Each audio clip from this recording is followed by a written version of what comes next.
Good morning friends. मैंने जो पिछली क्लास मैंने लिया था उस क्लास में मैंने कर्नाटिक वार के बारे में चर्चा किया था और पूरा का पूरा मैंने कर्नाटिक वार बताया था कि कैसे एक विदेशी जो ईस्ट इंडिया कंपनी को एक चैलेंज दे सकती थी फ्रेंच कंपनी, वो कैसे बाहर हो गई। और ये क्लियर हो गया थर्ड कर्नाटिक वार के बाद कि फ्रेंच कंपनी भारत पे रूल नहीं करेगी, अब उसको एक व्यापारिक रूप में ही कार्य करना है।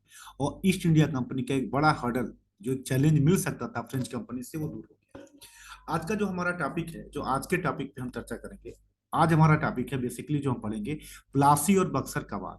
ये इंपॉर्टेंट इसलिए है प्लासी और बक्सर का वार कि इसी के आधार पे ये क्लियर होता है कि ईस्ट इंडिया कंपनी सबसे पहले बंगाल में ही अपने को स्टेब्लिश कर, बंगाल में स्टेब्लिश करने के बाद धीरे धीरे कंपनी का व्यू वो बदलता है। तो इसको हम चर्चा में लेंगे और इसको देखने की कोशिश करेंगे कि कैसे कंपनी बंगाल में अपने को चेंज कर,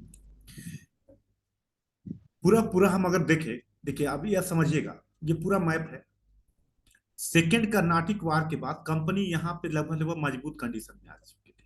सेकेंड कर्नाटिक वार के बाद ही कंपनी, कल मैंने बताया था कि यहाँ पे मजबूत कंडीशन में आ चुकी थी। यहाँ तक कंपनी की स्थिति अच्छी हो चुकी थी।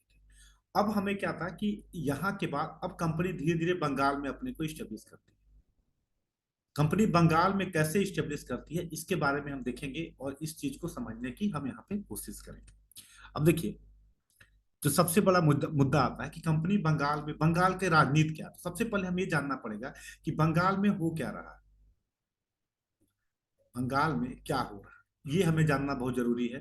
तो अगर देखें तो 1756 में, 1756 में, good morning sir. Good morning, good morning, हाँ बताएं। क्लियर हो रहा है? हमारी आवाज क्लियर आ रही है? हाँ सर, क्लियर आ रही है कोई आपकी इशू वॉइस। तो नहीं है? कोई भी दिक्कत हो, ये नहीं तो आप पूछ सकते हो, कोई भी प्रॉब्लम आती है तो। ठीक है, ओके सर। ठीक है, सबसे पहले मैं अभी बता रहा हूँ, पिछली क्लासों में मैंने बताया कि ईस्ट इंडिया कंपनी भारत में अपने को कैसे प्रोजेक्ट करती है और कैसे धीरे धीरे भारत को, जो एक क्षेत्रीय शक्तियों को धीरे धीरे अपने अधीन करते हुए भारत को अपने अधीन करती है। तो सबसे पहले मैंने कल की क्लास में कर्नाटिक वार को देखा कि जो एक विदेशी कंपनी जो चैलेंज कर सकती थी फ्रेंच कंपनी, वो कैसे बाहर हो जाती है। आज हम देखेंगे जो काफी इंपोर्टेंट टॉपिक है, बंगाल की कंपनी अपने को बंगाल में कैसे स्टेब्लिश करती है और कैसे धीरे धीरे बंगाल से शासन चालू करती है कंपनी। तो अगर हम देखें तो 1756 में बंगाल की कंडीशन क्या है, सबसे पहले हमें जानना है कि बंगाल की कंडीशन क्या है 1756 में। बंगाल में देखिए 1756 में सिराजुद्दौला नवाब बनता है। पॉइंट को याद रखिएगा कि 1756 में सिराजुद्दौला बंगाल का नवाब बनता है, बंगाल का नवाब बनता है। ये नवाब जब बना तो सिराजुद्दौला योग्य नहीं था, उस लेवल का नहीं था सिराजुद्दौला। जब सिराजुद्दौला योग्य नहीं था तो जाहिर सी बात है इसको काफी चैलेंज मिलेगा। तो यहाँ पे क्या होता है कि सिराजुद्दौला को काफी चैलेंज मिलता है। जो इसका फाइनेंसर है, जैसे सिराजुद्दौला को चुनौती क्या मिलती है जब बंगाल का नवाब बनता है, इसको क्या चैलेंज है? सबसे पहला चैलेंज है कि इसका फाइनेंसर है जगत सेठ, वो इसका विरोधी है। जो वित्त को देखता है वो इसका विरोधी है। इसका सेनापति है मीर जाफर, वो भी इसका विरोधी है, ये भी इसका विरोधी है। अब बताइए, सेनापति विरोधी है, फाइनेंसर विरोधी है, इसके अलावा इसके परिवार के कई लोग हैं जो ये नहीं चाहते कि ये नवाब बने। कई ऐसे लोग हैं जो चाहते नहीं है कि ये नवाब बने। अब ऐसे में इस कंडीशन में ये नवाब बनता है। जब इस कंडीशन में नवाब बनेगा तो जाहिर सी बात है कि सबसे पहले तो इसको अब एक माहौल बना, जो मैंने कल बताया था कि भारत इसलिए नहीं हारा कि हम कमजोर थे। मेरी बात को समझिएगा, हम इसलिए नहीं हारे कि हम कमजोर थे, हम इसलिए हारे कि हमें आपस में एकता नहीं थी। इसीलिए आप, आपके दिमाग में कई बार आता है, इंटरव्यू में भी पूछा जाता है, खास करके जब आप देते हो कि इतिहास पढ़ते क्यों, क्या जरूरत है एक अधिकारी को इतिहास पढ़ने की। तो इतिहास पढ़ने से हमें क्या पता चलता है कि हम क्या गलती किए फ्यूचर में, कि इतने बड़े बड़ी शक्तियां, इतना बड़ा बड़ा क्षेत्रीय राज्य एक एक कंपनी के सामने जो व्यापार करने आई थी, और वो कंपनी धीरे धीरे भारत को अपने अधीन कर ली। तो सबसे पहले जो सबसे बड़ा चैलेंज था कि हम में एकता नहीं थी, यहां पर भी दिखाई देता है। इस पॉइंट को याद रखिएगा कि बंगाल में जब सिराजुद्दौला नवाब बना तो नवाब को काफी लोग चैलेंज देने वाले थे, कई ऐसे लोग थे जो नवाब को चैलेंज दे रहे थे। सबसे पहला जिसका सेनापति विरोधी हो, जिसका फाइनेंसर विरोधी हो, ऐसे में जाहिर सी बात है कि नवाब के लिए क्या रहेगा, दिक्कत रहेगी। तो इस कंडीशन में नवाब बनता है। तो पहला पॉइंट लिखेगा कि नवाब जब गद्दी प्राप्त किया सिराजुद्दौला तो उसके कई कई विरोधी थे, जिसमें उसका फाइनेंसर जो जगत सेठ था, क्या कहते हैं उसका, सैन्य विभाग को देखने वाला मीर जाफर, उसकी मौसी थी घसीटी बेगम, ये भी इसकी विरोधी थी। इसलिए इसकी रिलेटिव थी घसीटी बेगम, ये भी इसकी विरोधी थी। इस माहौल में ये बंगाल का नवाब बनता। तो सबसे पहले इसके सामने सबसे बड़ा जो चैलेंज था इस मामले में, ये जो है इस तरीके से ये बंगाल का नवाब बनता है। अब जो दूसरा मुद्दा आता है कि नवाब बनने के बाद अब पॉइंट लिखेगा कि ईस्ट इंडिया कंपनी और सिराजुद्दौला के बीच संबंध खराब होने के कारण क्या थे। लिखेगा ईस्ट इंडिया कंपनी।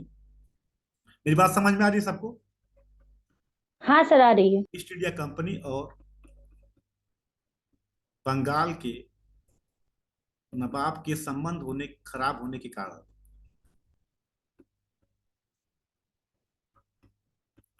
संबंध खराब होने के कारण क्या है? सबसे पहला रीजन समझिएगा। इस एक तो इसके क्या कहते हैं, दरबार में ही इसके विरोधी थे। अब कंपनी से क्यों संबंध खराब हुआ, इसका कारण देखिए। सेकेंड कर्नाटक युद्ध जब मैं कल बता रहा था तो मैंने कहा था कि east India company French company आपस में लड़ रही थी। तो उससे क्या हुआ कि दोनों कंपनियां बंगाल में अपनी किलेबंदी करने लगी, जहां फोर्ट जहां जहां रहती थी वहां किलेबंदी करने लगी। तो जैसे आज तो नवाब बोला कि भाई किलेबंदी क्यों कर रहे हो, जब हम राजा हैं तो आप व्यापार करो, किलेबंदी क्यों कर रहे हो। तो फ्रेंच कंपनी तो मान गई लेकिन ईस्ट इंडिया कंपनी नहीं मानी। तो सबसे पहला विरोध का कारण रहा कि, लिख लीजिएगा, कि east India company fort William की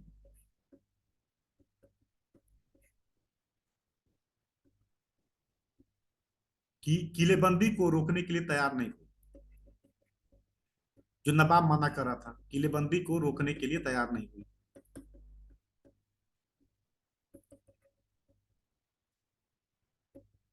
के लिए तैयार नहीं हुई। अब जैसे सिंपल सी बात है, अगर भारत में कोई कंपनी व्यापार कर रही है तो वो अपनी सुरक्षा, हम भारतीय पुलिस होगी वो सुरक्षा करेगी। तुम क्यों कर रहे हो? तो नवाब का ये कहना था कि आपको क्या लेना देना है, हम जो है हम करेंगे। लेकिन तो फ्रेंच कंपनी तो मान गई लेकिन ईस्ट इंडिया कंपनी इसको मानने के लिए तैयार नहीं हुई। तो सबसे पहला मुद्दा ये था।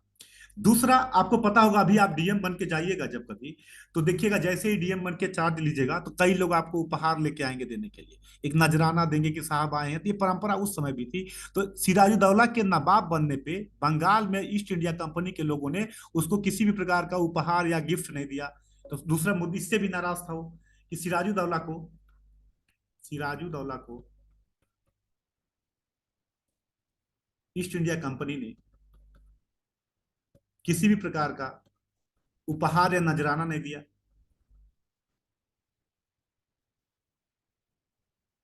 उपहार या नजराना नहीं दिया, ये भी नाराजगी का कारण था। क्लियर। तीसरा पॉइंट ये था कि न ईस्ट इंडिया कंपनी बंगाल में नवाब के विरोधियों को सपोर्ट कर रही थी। तीसरा पॉइंट लिख लीजिएगा। East India Company East India Company Bengal में नवाब के विरोधियों को सहयोग दे रही थी या विरोधियों का समर्थन कर रही थी।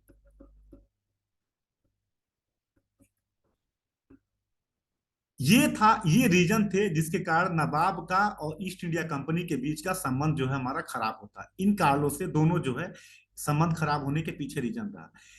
अब जब नवाब को लगा कि कंपनी हमारे लिए तैयार नहीं है या कंपनी हमारी बातों को नहीं मान रही, तो नवाब के पास और कोई विकल्प नहीं लगा और नवाब ने क्या किया, कंपनी पे, फोर्ट विलियम पे आक्रमण कर दिया। इसके बाद नवाब ने क्या किया कि ये लोग विरोधी थे, आपको बता दिया कि जैसे ही बना तो उसकी मौसी घसीटी बेगम, पुरनिया का नवाब शौकत जंग, मीर जाफर, जगत सेठ, ये सभी लोग विरोधी थे। और इन सभी विरोधियों को ईस्ट इंडिया कंपनी क्या कर रही थी, सहयोग कर रही थी, समर्थन दे रही थी। इससे भी क्या कहता, नवाब नाराज था। जब उसने फोर्ट विलियम की किलेबंदी को रोकने के लिए कहा कि दोनों कंपनी फ्रेंच और ईस्ट इंडिया कंपनी अपनी किलेबंदी को रोक दे, तो नवाब तो ईस्ट इंडिया कंपनी नहीं मानी बल्कि फ्रेंच कंपनी मान गई। तो इससे भी नवाब नाराज था। अब पहले से ही उसके दिमाग में था कि किसी भी प्रकार का उपहार नहीं दिया गया। इन कारणों से सिराजुद्दौला नाराज होकर 15 जून 1756 को फोर्ट विलियम पे आक्रमण कर दिया। फोर्ट विलियम पे आक्रमण कर दिया। देखिए मैंने दो चीजें बताई, एकदम क्लियर कट समझिएगा। पहला कि सिराजुद्दौला के नवाब बनने के दौरान बंगाल में क्या राजनीतिक परिस्थिति थी, मैंने बताया। दूसरा मैंने बताया कि ईस्ट इंडिया कंपनी और बंगाल के नवाब के बीच संबंध खराब होने के कारण क्या थे। एक कारण याद रखिएगा, प्रीलिम्स में क्वेश्चन आता है, यूपी में कई बार पूछा है, यूपीएससी में भी कई बार पॉइंट देता है कि पहला, किसी भी प्रकार का नजराना या उपहार नहीं दिया गया। दूसरा पॉइंट, नवाब के विरोधियों को कंपनी सपोर्ट कर रही थी। तीसरा पॉइंट, किलेबंदी को नहीं रोकी। इन सभी कारणों से नवाब नाराज था और 15 जून 1756 को उसने फोर्ट विलियम पे आक्रमण कर दिया, फोर्ट विलियम पर आक्रमण कर दिया।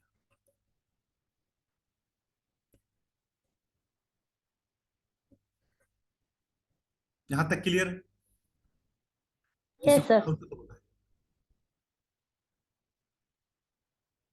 यहां तक में किसी को कोई प्रॉब्लम? चलिए ठीक है। 15 जून 1756 को फोर्ट विलियम पे आक्रमण कर दिया और 5 दिन के बाद फोर्ट विलियम के कर्मचारियों ने 20 जून को 1756 को फोर्ट विलियम के कर्मचारियों ने, फोर्ट विलियम के कर्मचारियों ने आत्मसमर्पण कर दिया।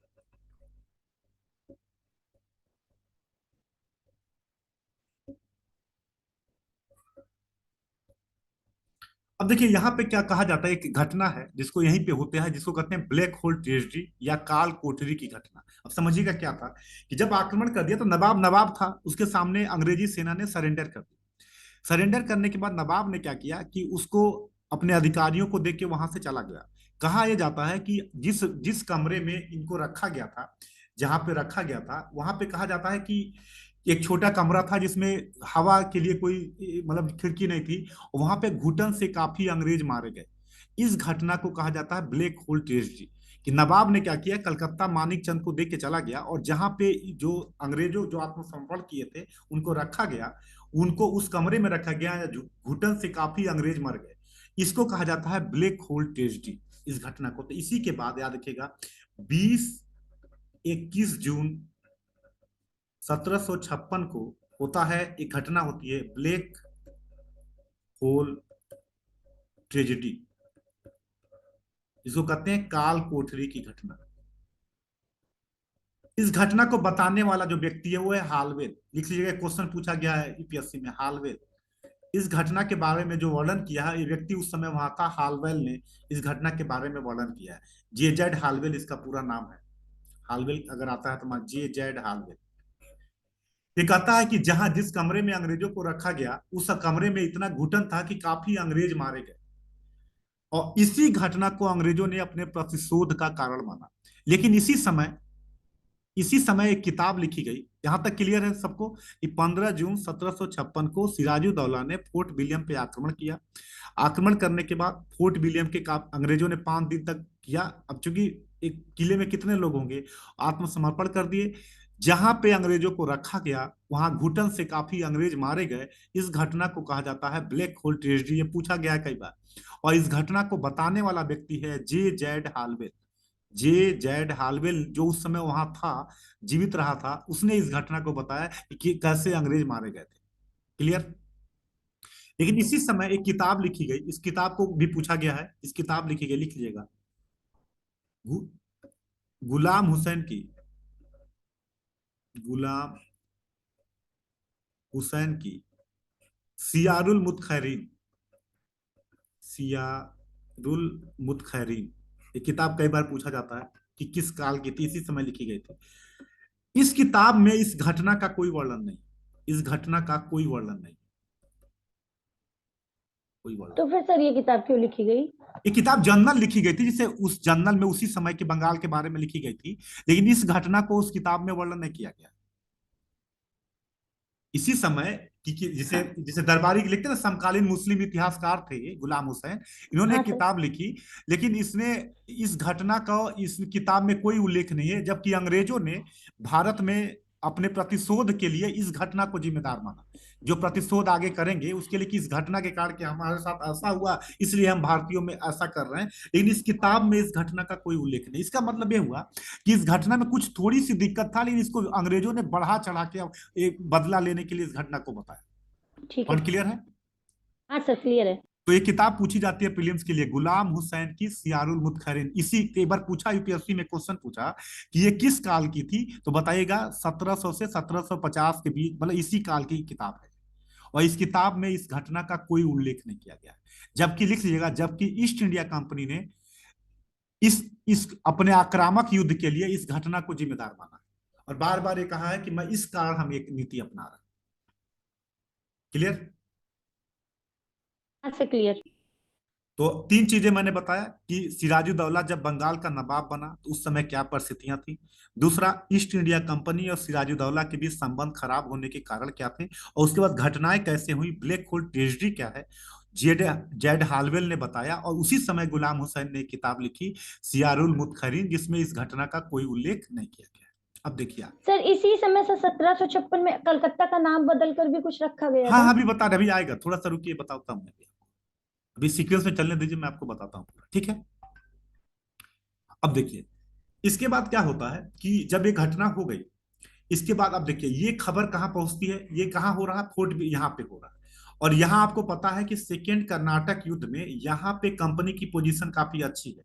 ये घटना कहाँ पहुंचती है, यहाँ पहुंचती है। इसके बारे में जानकारी यहाँ मिलती है कि ये चीजें हो गई हैं। जब ये चीजें जानकारी यहाँ मिलती है तो यहाँ से क्लाइव को भेजा जाता है बंगाल कि क्लाइव तुम जाओ और देखो क्या हो रहा है बंगाल में। कल मैंने एक टिप्पणी पूछा था कि डुप्ले ने जो चाबी दक्षिण भारत में खोजी थी, क्लाइव ने उसका प्रयोग बंगाल में किया। इस क्वेश्चन को लिख लीजिएगा, लिख के मुझे दिखाइएगा कि यहीं से आपको इस टिप्पणी का मतलब समझ में आएगा।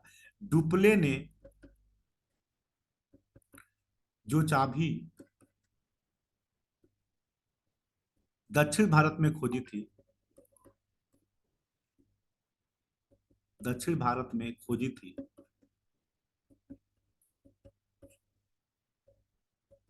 क्लाइव ने उसका प्रयोग बंगाल में किया, उसका प्रयोग बंगाल में किया। इस टिप्पणी को एक क्वेश्चन पूछा गया, कई बार यूपी पीसीएस में भी आया, बंगाल में किया। इस क्वेश्चन को देखिए कैसे लिखेंगे। डुप्ले ने क्या खोजा, तो फर्स्ट कर्नाटक और सेकंड कर्नाटक युद्ध में यह देखा गया कि भारतीय राजाओं में सब कुछ अच्छा नहीं चल रहा। ये आपस में लड़ने के लिए तैयार हैं, बिकने के लिए तैयार हैं, सेना केवल दिखाने के लिए है। तो इसका मतलब हलचल है, तो जब दो भाइयों के बीच विवाद हो तो तीसरे को आराम से एंट्री घर में मिल जाती है। तो ये चीजें कर्नाटक युद्ध में समझ में आ गया था। इसी का प्रयोग क्लाइव क्या करेगा, बंगाल में करेगा। जैसे ही क्लाइव बंगाल आया, देखता है यहाँ तो सेना बिकने के लिए तैयार है, यहाँ का फाइनेंसर बिकने के लिए तैयार है। तो क्लाइव देखता है कि हमारे लायक है, और क्लाइव इसी दरबार की परिस्थितियों का फायदा उठाता है। क्लाइव क्या करता है, इसी तरह से दरबार की परिस्थितियों को फायदा उठाने की कोशिश करता है। तो लिखिएगा, जो क्लाइव बंगाल से, दक्षिण से बंगाल आता है, और क्लाइव के कार्य। अब लिखिए, क्लाइव जब आता है तो क्लाइव क्या करता है,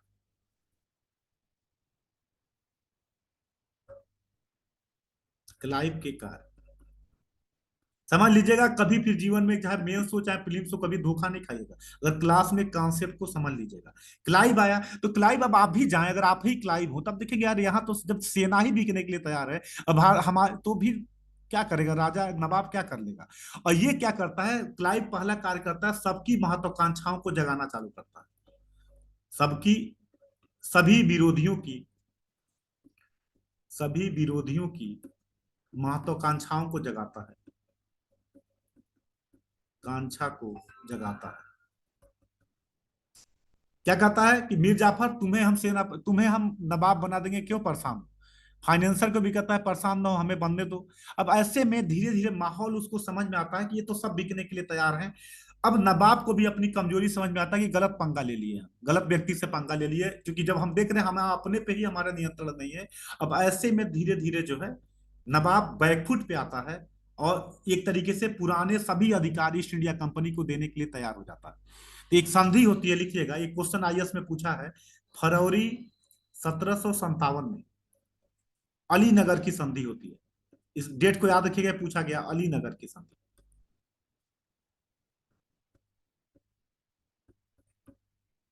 फरवरी 1757 में अलीनगर की संधि होती है, और अलीनगर की संधि के तहत बंगाल का नवाब बंगाल का नवाब ईस्ट इंडिया कंपनी के सभी पुराने अधिकारों को लौटाने के लिए तैयार हो जाता है। अधिकारों को लौटाने के लिए तैयार हो जाता है।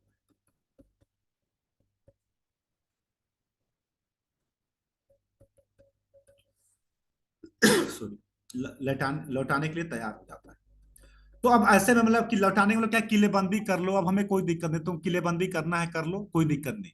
तो ऐसे में अब कंपनी को मान जाना चाहिए। लेकिन कंपनी को तो समझ में आ गया था कि हाँ, फील्डिंग करना आसान है, सब बिकने के लिए तैयार है। अब कंपनी क्या करती है,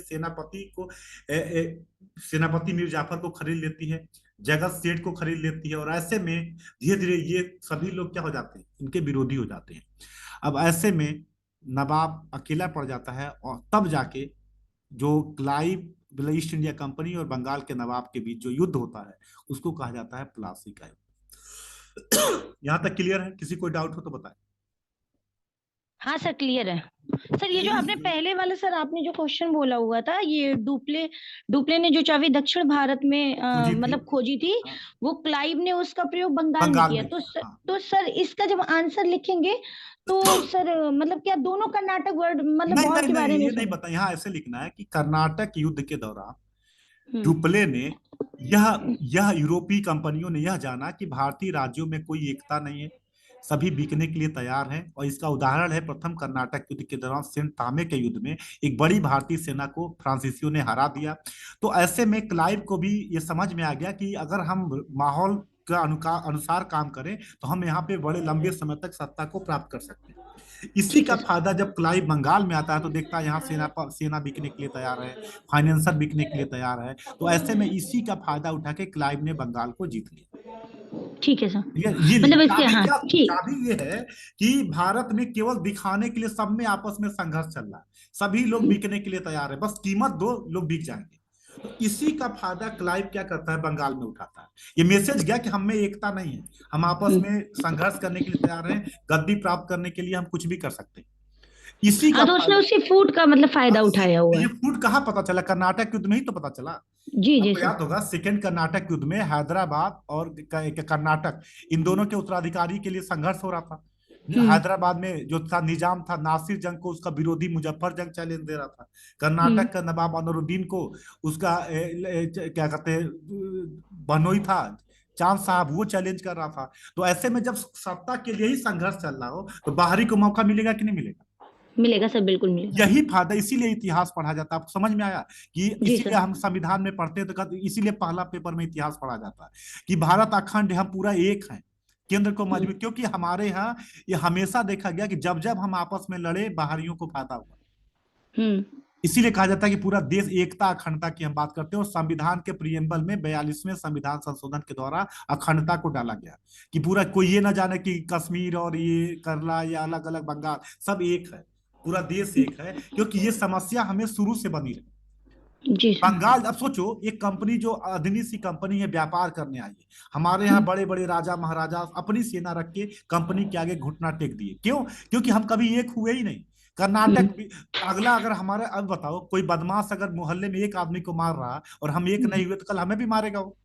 सर इसीलिए सन 57 की भी क्रांति से सफल नहीं हुई थी, क्योंकि वहां भी अपने अपने लिए ही सब लोग मैं पड़े हुए बोला थे, इसलिए एक नहीं भारत थे। में आज भी इसीलिए इसीलिए इतिहास आप समझ में आया कि आईएएस बनने हम्म। पे क्योंकि संकीर्णता हमें दूर करनी पड़ेगी अपनी। जी सर। जब तक हम संकीर्ण बने रहेंगे तब तक हम चाह के भी मजबूत। हम्म। इसीलिए नहीं। हर भारत माता की जय पढ़ाया जाता है बच्चों को, जब छोटे बच्चे इथिक्स में जब छोटे बच्चे होते हैं तो उनको बोलते हैं भारत माता, कि वो जाने कि भारत माता हमारी माँ है और पूरा देश हमारा एक है। जब तक ये जी। फीलिंग नहीं आएगी, हमें डिवीजन करने से कोई रोक नहीं नहीं। सकता। इसलिए जी पहले सर। पेपर में आईएएस बनने के लिए इतिहास पढ़ा जाता है। ये केवल घटना नहीं है, ये समझो इतना बड़ा नवाब बंगाल, इतनी बड़ी पावरफुल शक्ति, और एक हम्म। कंपनी के सामने केवल आपसी संघर्ष के कारण कि हम नवाब बन जाए, हम नवाब बन जाए, इन लोगों ने घुटना टेक दिया। जी सर। पॉइंट क्लियर हुआ? जी सर, बिल्कुल क्लियर हुआ। तो 23 जून 1757 को प्लासी का युद्ध होता है।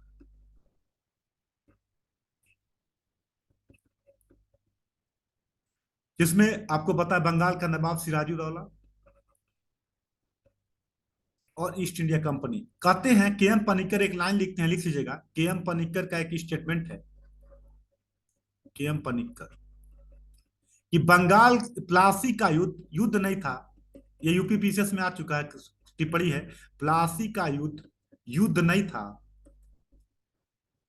नहीं था, बल्कि एक प्रकार का षड्यंत्र था, बल्कि एक प्रकार का, इसको भी लिख के हमें भेजिएगा, दिखाइएगा आपको, बल्कि एक प्रकार का षड्यंत्र था।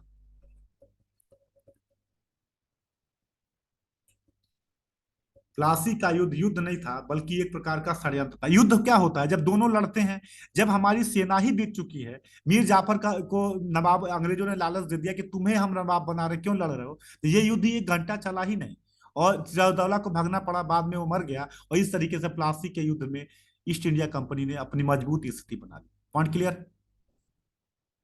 जी सर, क्लियर। अब लिखिएगा प्लासी के युद्ध का प्रभाव। प्लासी के युद्ध में बस 2 लोगों ने लड़ा था, याद रखिएगा ईमानदारी से, मीर मदन और मोहनलाल। लिख लीजिएगा, मीर मदन और मोहनलाल। इन दोनों ने ईमानदारी से इसमें लड़ा था, मीर मदन और मोहनलाल,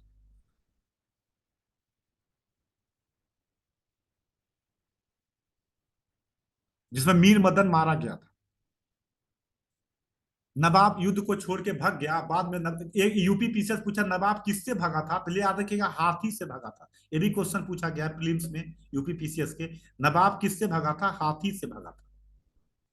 मैं पूरा प्रीवियस ईयर पेपर को भी बताते चल रहा हूँ, जिससे कि आपको कोई दिक्कत नहीं है। बाद में सिराजुद्दौला को बंदी बना लिया गया और बाद में उसकी हत्या कर दी गई। इस तरीके से प्लासी के युद्ध में ईस्ट इंडिया कंपनी का ने अपनी वर्चस्वता को साबित कर दिया। अब लिखिएगा प्लासी के युद्ध का परिणाम, प्लासी के युद्ध का परिणाम, युद्ध का परिणाम। पहला पॉइंट लिखिएगा, प्लासी के युद्ध के बाद अब कंपनी जो है किंग मेकर की भूमिका निभाने लगी। प्लासी के युद्ध के बाद कंपनी राज निर्माता की भूमिका निभाने लगी। प्लासी के युद्ध के बाद, प्लासी के युद्ध के बाद कंपनी राज निर्माता की भूमिका निभाने लगी।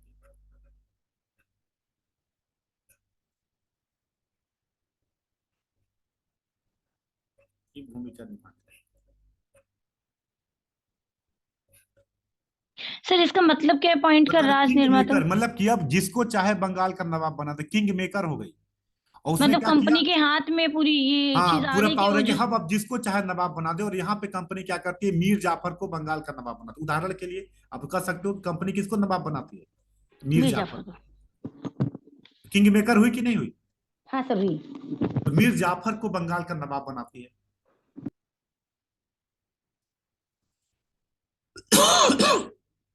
मीर जाफर ने अंग्रेजों को अब देखिए, अब अंग्रेजों कंपनी को क्या मिलता है? कंपनी को काफी धन मिलता है। कंपनी को क्या मिलता है? काफी धन मिलता है। मीर जाफर नवाब बनने की खुशी में, मीर जाफर नवाब बनने की खुशी में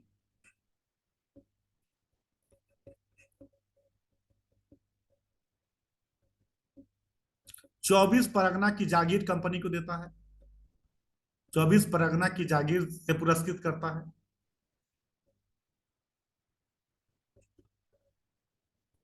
जागीर देता है। और इस तरीके से इनको काफी पैसा दिया जाता है, और इस तरीके से कंपनी को काफी धन मिलता है, और एक तरीके से बंगाल में इसका एक तरीके से पूरा का पूरा राजनीतिक महत्वाकांक्षा जग जाती है। यही देखिए, अब इसके बाद जब तीसरा कर्नाटक युद्ध होगा, तो यहाँ पे फ्रांसीसियों को बंगाल जैसा कोई जगह नहीं मिला, और यहाँ पे कंपनी क्या करती है, पूरा का पूरा जो है एक तरीके से अपने अधीन सब कुछ कर लेती है। तो ये था प्लासी का युद्ध, और प्लासी के युद्ध के बाद एक तरीके से अंग्रेजी सेना बंगाल के अंग्रेजों के अधीन हो गई। पूरा का पूरा बंगाल का नवाब अब केवल नाम मात्र का था, और पूरा का पूरा इन लोगों ने क्या कर लिया, अपने अधीन चीजों को कर लिया। ये था प्लासी का युद्ध और उसका महत्व। कोई दिक्कत हो किसी को तो बताए। नहीं सर, मुझे कोई प्रॉब्लम नहीं। और किसी को कोई दिक्कत, देखिए एकदम कूल होके पूछ, क्योंकि ये कूल टॉपिक है। इतिहास में जितना ज्यादा कॉन्सेप्ट क्लियर होगा उतना आपके लिए चीजें क्या होगी, आसान होगी। अब मीर जाफर, अब देखिए कंपनी को क्या चाहिए था, एक पपेट चाहिए था, कठपुतली बना रहे। मीर जाफर पे लगातार, मीर जाफर योग्य तो था नहीं, जब गलत तरीके से बनोगी तो मीर जाफर पे लगातार कंपनी की मांग बढ़ती चली गई, कंपनी की मांगे लगातार बढ़ती चली गई। और मीर जाफर जब उसको दे नहीं पाया तो अंग्रेजों ने क्या किया, मीर जाफर को हटा के मीर कासिम को बना दिया। जब तो लगातार सर, कंपनी, हाँ बताइए। मतलब जो ये कंपनी इतनी मांगे कर रही थी मीर जाफर से, हाँ तो हाँ सर उसका उद्देश्य यही होगा कि मीर जाफर को वहां से हटाएं। हाँ, बस उनको डिमांड चाहिए, जो जितना ज्यादा देगा उसको हम बनाएंगे। अच्छा। तो उस अब क्या हुआ, कहते ना कि जैसा करोगे वैसा ही होगा। तो जैसा मीर जाफर ने अपने सिराजुद्दौला के साथ किया था, वैसा ही मीर जाफर का दामाद मीर कासिम ने इनके साथ किया। जी सर, ठीक है। तो यहीं पे क्या होता है, 1760 में मीर कासिम गद्दी प्राप्त करता है। ठीक है। तो ठीक है मीर, सर। मीर जाफर के बाद लिखिएगा, मीर कासिम को बंगाल का नवाब बनाते हैं। और मीर कासिम और ईस्ट इंडिया कंपनी के बीच में एक क्या होता है, एक समझौता होता है। मीर कासिम और ईस्ट इंडिया कंपनी के बीच का समझौता।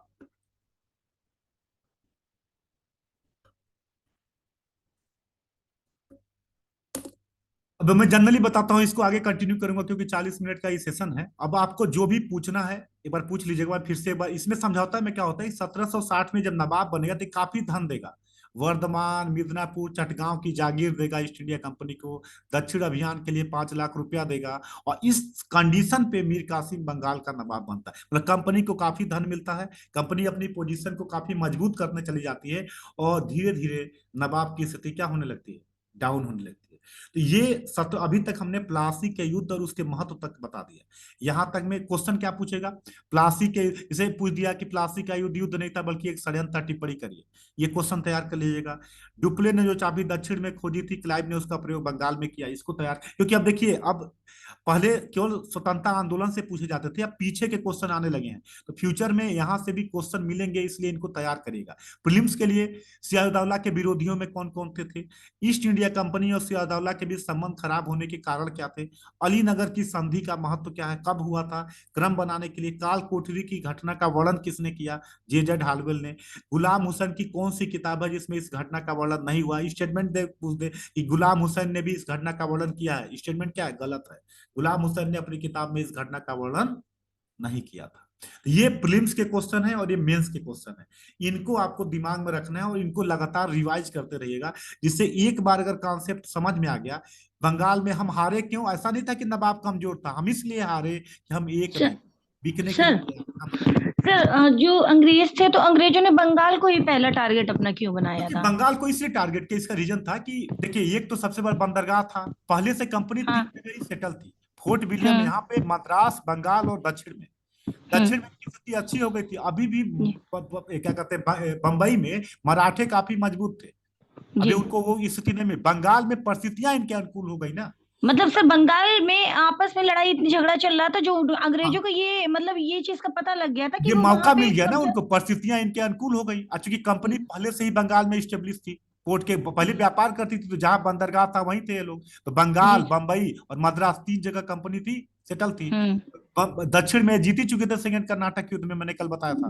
जी स्थिति सर। इनकी मजबूत हो गई थी। अब यहाँ हम्म। मौका मिला, इस मौके का इन्होंने फायदा उठाया। अब तीसरा मौका कहाँ उठाएंगे, बंबई में, बंगाल में, अरे सॉरी, जी मराठों सर। के साथ। इसके बाद अगला इनका गेट कहाँ है, मराठे हैं। अब मराठे अभी जी। भी सुलझेंगे नहीं, कोई समझने के लिए तैयार नहीं है कि कंपनी है हम्म। केवल व्यापारिक कंपनी नहीं है, सब कुछ बर्बाद कर देगी। ये सब मस्त है अपनी दुनिया में। जी सर। समझ रहे बात को, ये हाँ हो, सर। इसीलिए कहा जाता है कि कौटिल्य एक बात कहता है कि राजा को हमेशा दुनिया में क्या हो रहा है उस पर नजर रखनी चाहिए। अगर हम्म। कल दूसरे के साथ कोई घटना हुई तो हमारे साथ भी हो सकता है, हमें सतर्क रहना चाहिए। चाहिए। जब बंगाल में जब हो रहा था तो हम्म। मराठों को सतर्क रहना चाहिए था ना। हम्म। जो हाँ सर। बंगाल में हो रहा है कल मेरे, लेकिन मराठे ने उससे कोई सीख, नहीं ली। इसीलिए इसीलिए मॉडर्न पढ़ा जाता है कि आप समझो कि इतने बड़े बड़े पावर, इतने बड़े बड़े पावरफुल लोग, कहते हैं कि घर में कला हो, घर में विवाद हो तो व्यक्ति कितना भी बड़ा आदमी हो टूट जाता है। जी सर। अगर आपस में संघर्ष चल रहा है तो यदि दुनिया से तो आप लड़ लोगे, लेकिन आपस में ही लड़ रहे, अपने में ही विरोधी हो तो कहाँ लड़ोगे। रावण भी केवल विभीषण के कारण हार गया। हाँ सर, बिल्कुल। तो जब अपने ही देखिए बाहरी से लड़ेंगे, अपनों से कैसे लड़ेंगे जब पता ही नहीं नहीं कि सर। कौन हमारा विरोधी है। हम अंदर से तो इसलिए मजबूत होने चाहिए। इसलिए इतिहास पढ़ा जाता है। इसलिए जी जो सर, भी अच्छे से। आईएएस ऑफिसर, ब्यूरोक्रेट्स, चाहे आप यूपीएससी दीजिए, यूपीपीसीएस दीजिए, इसलिए इतिहास को पढ़ाया जाता है। ठीक है सर, आए अच्छे से समझ में सर। ठीक है, किसी कोई डाउट, कोई क्वेश्चन और हो तो बताएं। क्लियर है सब कुछ? तो कल की जो क्लास होगी हमारी, बक्सर का युद्ध, बक्सर के युद्ध का प्रभाव और कंपनी कैसे आगे इस सर जर्नी ये से। जो आपने क्वेश्चन दिए हुए हैं सर, कितने वर्ड्स में लिखना है इसको? इसको 200 वर्ड से ज्यादा किसी को भी मत दिखेगा, 150 से 200 वर्ड के बीच। ठीक है सर। और 7 से 8 मिनट में, 6 से 7 मिनट में लिखने की कोशिश करिए। अभी तो ज्यादा समय लगेगा, नहीं जब सर अभी तो बहुत टाइम लगता है सर, अभी अभी तो क्वेश्चन लगेगा, लिखने अभी में। तो मैं समझ रहा हूँ, लेकिन मैं ये आपको ये आश्वासन देता हूँ कि अगर आप कायदे से जुड़े रहोगे, यकीन जी मानो सर। मॉडर्न इंडिया में न प्रीलिम्स का कोई क्वेश्चन दिक्कत होगा, ना मेंस में। लिखने लगोगे तो एक बार कॉन्सेप्ट क्लियर हो जाएगा, और जो जी सर। आंसर राइटिंग प्रोग्राम में तो धीरे धीरे आपका हो जाएगा, कोई दिक्कत नहीं आएगा। ठीक है सर। ठीक है, और कोई इशू किसी को? तो चलिए फिर अगले क्लास में फिर मिलते हैं, सेशन भी खत्म होने वाला है, तो अगली class. Thank you sir. Okay.